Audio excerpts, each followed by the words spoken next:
देश आज मना रहा है संविधान दिवस। प्रधानमंत्री नरेंद्र मोदी ने कहा, आजादी का अमृतकाल देश के लिए है कर्तव्य काल।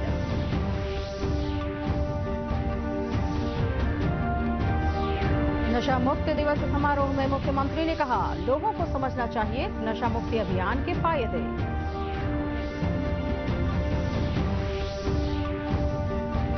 पूर्णिया कोर्ट स्टेशन से बिहारीगंज और सहरसा के लिए शुरू हुआ 2 जोड़ी नई ट्रेनों का परिचालन।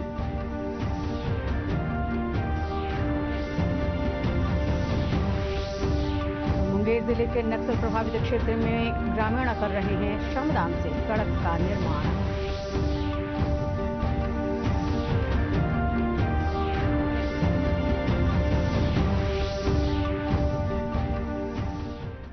और अब समाचार विस्तार से।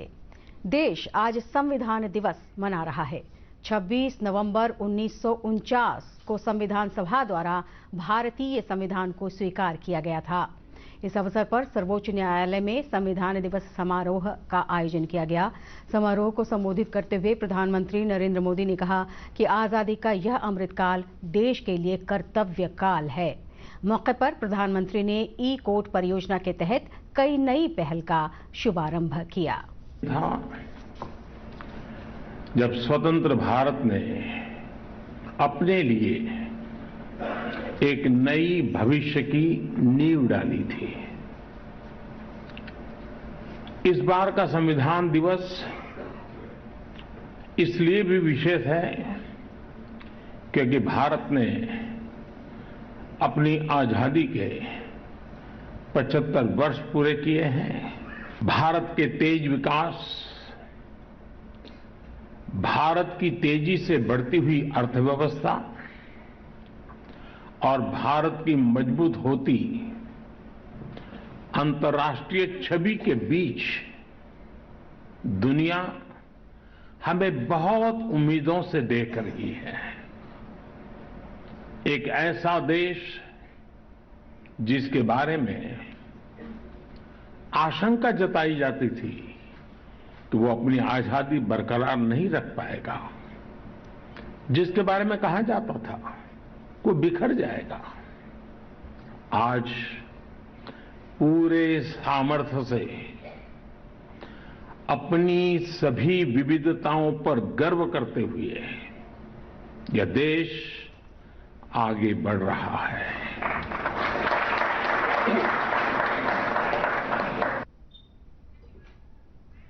नशा मुक्त दिवस के अवसर पर आज पटना के ज्ञान भवन में एक समारोह का आयोजन किया गया। समारोह को संबोधित करते हुए मुख्यमंत्री नीतीश कुमार ने कहा कि शराब पीने के कई नुकसान हैं, लोगों को शराब मुक्ति अभियान के फायदों को समझना चाहिए।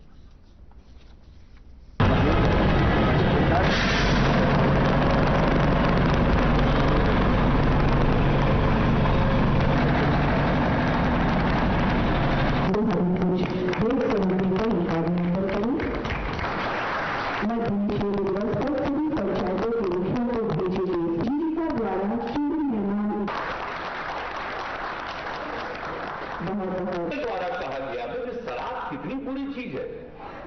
कब उन्होंने कहा, हम शुरू से कह रहे हैं, शराब के कारण, शराब पीने के कारण जो शराब पीते हैं पूरे दुनिया में 30 लाख लोगों की मृत्यु हुई और दुनिया भर में एक साल में जितनी मृत्यु होती है उसका 5.3% शराब पीने के कारण मृत्यु होती है। बहुत लोग अपने को काबिल समझते हैं, अभी जानते नहीं कि शराब पीना ठीक है। अभी तो वहां पर भी दिखा रहे थे दारू पीने के बाद तो कितना आदमी मरता है। समाचारों का सिलसिला जारी रहेगा, लेकिन एक छोटे से अंतराल के बाद।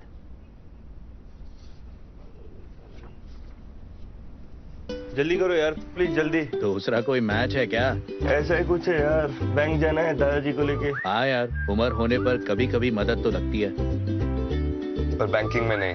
वैसे भी आरबीआई कहता है सीनियर सिटीजन सबसे पहले। अगर आप 70 साल से ऊपर हैं और आप बैंक नहीं जा सकते तो बैंक आएगा आपके पास जरूरी सेवाएं लेकर, वो भी वाजिब दरों पर। सीनियर सबसे पहले। आरबीआई कहता है जानकार बनिए, सतर्क रहिए। समाचारों में आपका फिर से स्वागत है। लेते हैं अगली खबर। वित्त मंत्री विजय कुमार चौधरी ने केंद्र सरकार से बिहार के लिए 20,000 करोड़ रुपए के विशेष पैकेज की मांग की है। केंद्रीय वित्त मंत्री निर्मला सीतारमण के साथ कल नई दिल्ली में वित्तीय वर्ष 2023-24 के बजट को लेकर हुई राज्यों के वित्त मंत्रियों की बैठक में श्री चौधरी ने यह मांग रखी। बैठक के दौरान श्री चौधरी ने कहा कि विशेष राज्य का दर्जा देने की 1 दशक पुरानी अपनी मांग पर बिहार आज भी कायम है। श्री चौधरी ने कहा कि अगर केंद्र सरकार बिहार को विशेष राज्य का दर्जा नहीं दे सकती है तो तत्काल केंद्रीय योजनाओं में विशेष सहायता के रूप में शेयरिंग पैटर्न बढ़ा दिया जाए। वैशाली जिला अनुश्रवण और निगरानी समिति दिशा की महत्वपूर्ण बैठक जिला समाहरणालय सभागार में केंद्रीय मंत्री पशुपति नाथ पारस की अध्यक्षता में हुई। बैठक में जिले में चल रही विकास योजनाओं की समीक्षा की गई। बैठक के बाद सांसद वीणा शाही ने बताया कि कई कार्यों की प्रगति हुई है। वहीं विधायक संजय कुमार सिंह ने सड़क निर्माण कार्यों में बरती गई अनियमितताओं की जांच की मांग की।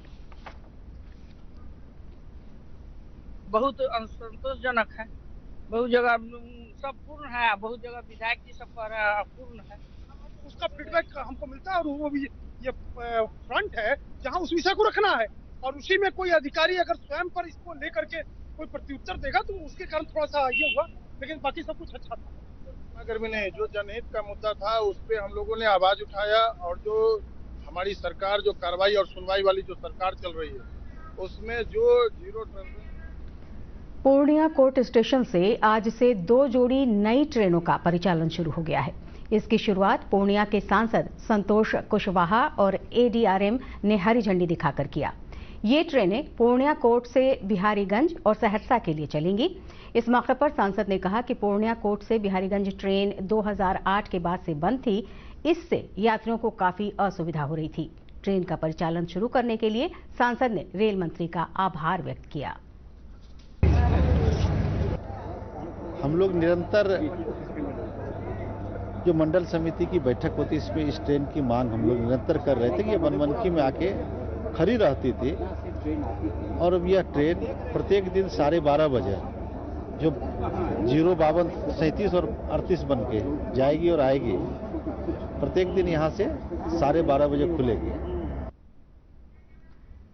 राष्ट्रीय पुस्तक न्यास ने गंगा सचल पुस्तक प्रदर्शनी गंगा परिक्रमा शुरू की है। 3 अक्टूबर को उत्तरकाशी से शुरू हुई यह प्रदर्शनी कल पटना पहुंची। प्रदर्शनी की थीम गंगा किनारे गंगा की बातें रखी गई हैं। प्रदर्शनी में गंगा के महत्व, गांगेय पारिस्थितिकी और पर्यावरण प्रदूषण से संबंधित पुस्तकों के अलावा उपनिषद और प्रेमचंद, रविन्द्रनाथ टैगोर तथा महाश्वेता देवी जैसी प्रख्यात साहित्यकारों की पुस्तकें भी प्रदर्शित की गई हैं। राष्ट्रीय पुस्तक न्यास के संयोजक आकाश कुमार ने बताया कि वैन पर आधारित इस प्रदर्शनी में गंगा किनारे के शहरों में प्रवास के दौरान कथा वाचन और साहित्य विमर्श भी किया जाता है। पटना के दीघा घाट पर भी इसी तरह का आयोजन किया गया। जाकर आपका हल्दिया में इसका समापन होगा। ये 81 दिनों की पुस्तक परिक्रमा है जिसके अंदर हम 20 शहरों को गंगा किनारे बसे हुए कवर कर रहे हैं सचल पुस्तक प्रदर्शनी के माध्यम से। इसमें एक हमारा ये फ्लोटिंग बोट का कंसेप्ट है जिसके अंदर हमने ये बोट जो मैंने आपको दिखाई इसमें जो ट्रैवल करते हैं। मुंगेर जिले के हवेली खड़गपुर प्रखंड क्षेत्र के नक्सल प्रभावित रमणकाबाद पश्चिमी पंचायत के 2 टोले आजादी के बाद से सड़क से वंचित हैं। जनप्रतिनिधियों से स्थानीय ग्रामीणों ने बार बार सड़क निर्माण की मांग की, लेकिन उनकी मांगें पूरी नहीं हुई। निराश होकर ग्रामीणों ने श्रमदान से सड़क निर्माण का फैसला किया और कार्य आरंभ कर दिया। सड़क निर्माण के कार्य में महिलाएं भी बढ़ चढ़कर सहयोग कर रही हैं। मुखिया छोटेलाल तांती और समाजसेवी अजय कुमार ने बताया कि सड़क निर्माण के दूसरे चरण में जेसीबी ट्रैक्टर के माध्यम से मिट्टी भराई का काम किया जाएगा।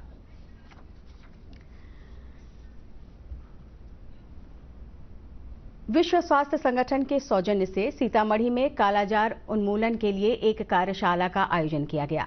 कार्यशाला में प्रखंड चिकित्सा पदाधिकारी, मुख्य चिकित्सा पदाधिकारी, एएनएम और जीएनएम को कालाजार से बचाव के उपायों के बारे में जानकारी दी गई।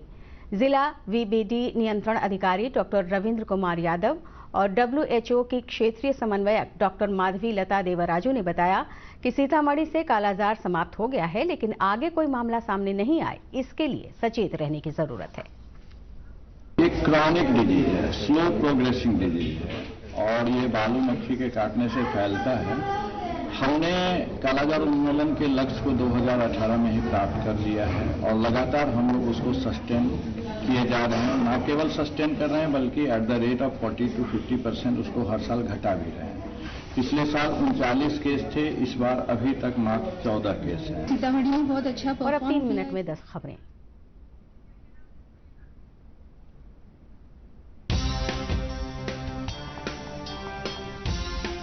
केंद्र ने महात्मा गांधी राष्ट्रीय ग्रामीण रोजगार गारंटी योजना मनरेगा को नया रूप देने के लिए एक समिति गठित की है।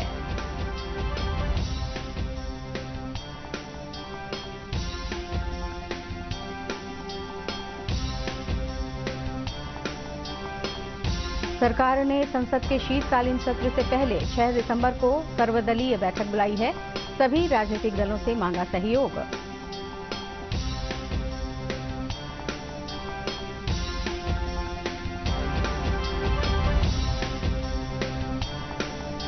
प्रधानमंत्री नरेंद्र मोदी रविवार 27 नवंबर को आकाशवाणी पर मन की बात कार्यक्रम के तहत लोगों से अपने विचार और सुझाव करेंगे साझा।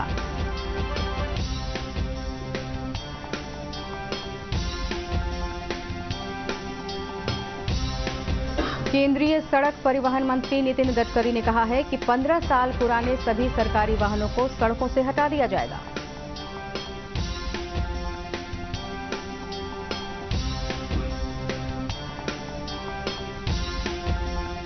पटना हाईकोर्ट का आदेश नहीं मानने पर सासाराम के 5 थाना प्रभारियों को निलंबित कर दिया गया है और एक के खिलाफ कारण बताओ नोटिस जारी किया गया।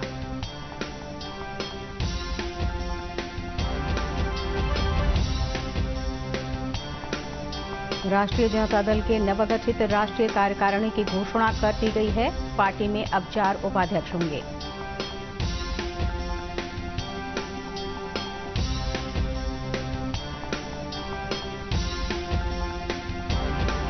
राबड़ी देवी, शिवानंद तिवारी, देवेंद्र प्रसाद यादव और उदय नारायण चौधरी को राजद की राष्ट्रीय कार्यकारिणी में उपाध्यक्ष बनाया गया।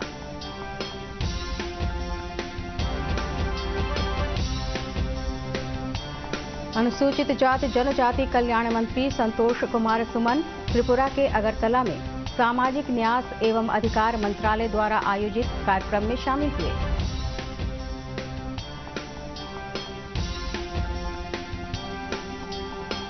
बिहार लोक सेवा आयोग की 67वीं संयुक्त मुख्य लिखित परीक्षा 29 दिसंबर से 31 दिसंबर तक आयोजित की जाएगी।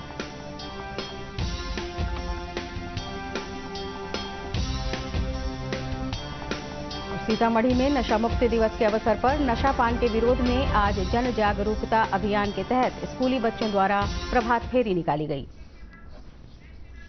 अंत में मुख्य समाचार एक बार फिर से। देश आज मना रहा है संविधान दिवस। प्रधानमंत्री नरेंद्र मोदी ने कहा, आजादी का अमृत काल देश के लिए है कर्तव्य काल। नशा मुक्ति दिवस समारोह में मुख्यमंत्री ने कहा, लोगों को समझना चाहिए नशा मुक्ति अभियान के फायदे।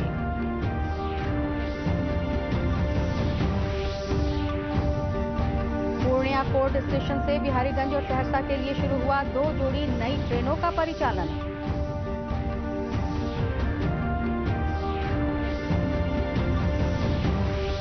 और मुंगेर जिले के नक्सल प्रभावित क्षेत्र में ग्रामीण कर रहे हैं श्रमदान से सड़क का निर्माण।